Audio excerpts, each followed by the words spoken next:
أعوذ بالله من الشيطان الرجيم. بسم الله الرحمن الرحيم. والذين كفروا بآيات الله ولقائه أولئك يئسوا من رحمتي وأولئك لهم عذاب أليم.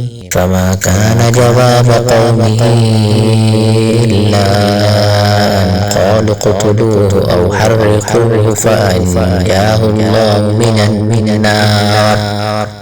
إن في ذلك لآيات لقوم يؤمنون.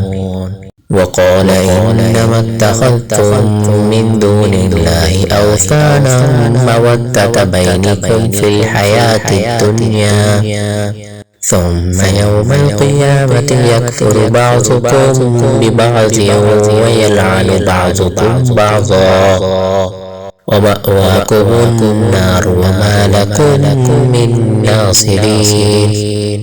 فآمن له لوط وقال إني مهاجر إلى ربي إنه هو العزيز الحكيم.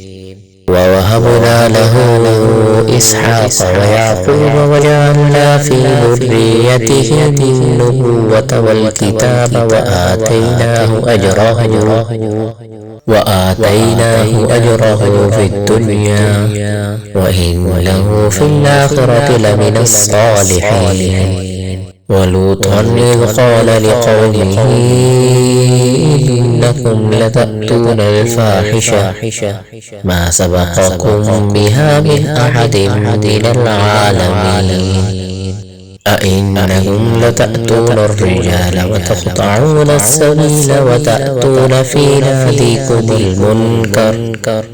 فما كان جواب قومه إلا أن قالوا ائتنا بعذاب الله إن كنت من الصادقين. قال رب انصرني على القوم المفسدين.